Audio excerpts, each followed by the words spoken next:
Welcome to Nilu's cookbook.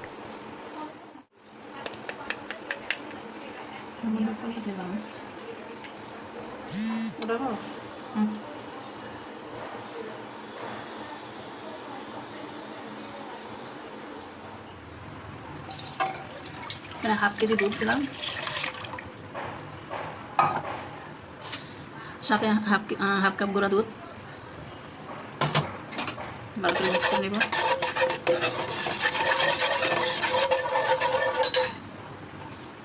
চিনিটা স্বাদ অনুযায়ী এখানে আমি 5 টেবিল চামচ দিয়েছি।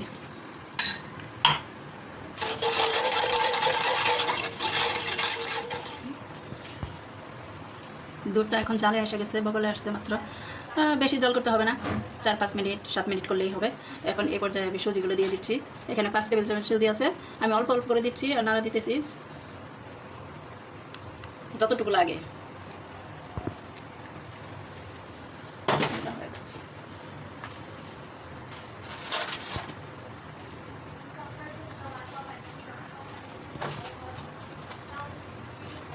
এই পুডিংটা এত স্বাদের হয়, নামি দামি হোটেল থেকেও, হোটেলে আপনারা অনেক টাকা দিয়ে খাচ্ছেন, কিন্তু ঘরে যে তৈরি করতে পারবেন নিজেরা, এটা অসম্ভব। দামি জিনিসটা অত সহজেই ঘরে তৈরি করে খেতে পারতেছেন। এখন আমি এই পর্যায়ে একটু বাটার দিয়ে দিচ্ছি 1 টেবিল চামচ। এখানে বাটার বা ঘি যে কোনো একটা দিলেই হবে, যাতে বাটারটা স্বাদ বাড়ায়, এই জন্য এই বাটারটা দেওয়া। এতদিন তো ডিম দিয়ে পুডিং খেয়েছেন, এবার ডিম ছাড়া পুডিং খেয়ে দেখেন, বাবা যায় ডিম ছাড়াও পুডিং। যে এরকম হয়ে গেছে, এখন তুলে নেব আমি, চুলাটা অফ করে দিচ্ছি। এখন আমি ক্যারামেলটা করে নেব। এখানে 3 টেবিল চামচ চিনি দিয়েছি।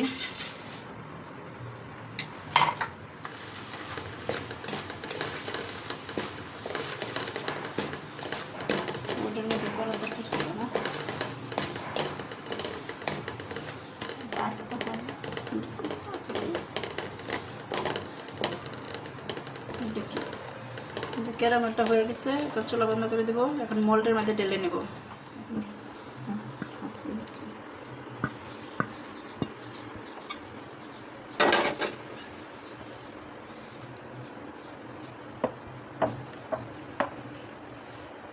এইভাবে সব জায়গায় লাগাই নিচ্ছি। এই তো হয়ে গেল। এখন আমি সুজিটা এখানে ঢেলে দিচ্ছি।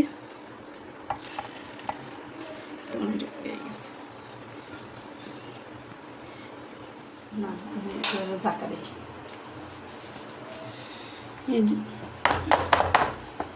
এখন আমি বেকের মধ্যে বসাই দেব পানি দিয়ে। ওকে, এখন আমি ফয়েল কভার দিয়ে এটা বন্ধ করে দিচ্ছি। আমি একটা পাতিলের মধ্যে স্ট্যান্ড দিয়ে দিচ্ছি, স্ট্যান্ড দিয়ে পানি দিয়ে দিচ্ছি, পরিমাণ মতো পানি, 1.5 কাপ পরিমাণ পানি এখানে। এখন পুডিংয়ের পাত্রটা বসাই দিচ্ছি। এবার ডেকে দিচ্ছি 10 মিনিটের জন্য, 10 থেকে 12 মিনিট 15 মিনিট।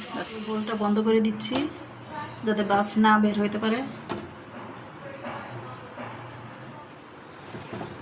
15 মিনিট হয়ে গেছে বয়েলে দেওয়া। এখন আমি চুলাটা বন্ধ করে দেব। এখন ঢাকনাটা খুলে, এটা খাবারটা খুলে নেব, খুলে একটু চেক করে নেব।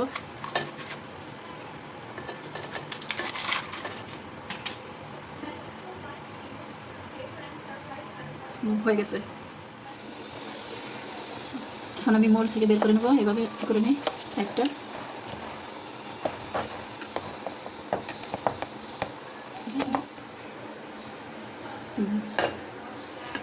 এটার মধ্যে কি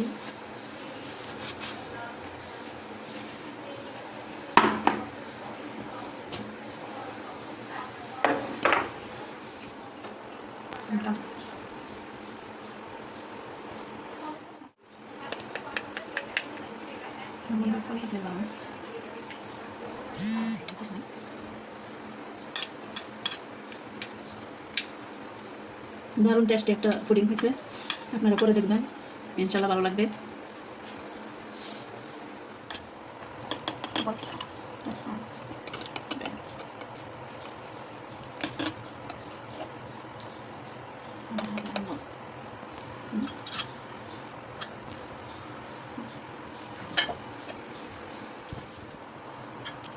দারুণ টেস্টি একটা পুডিং।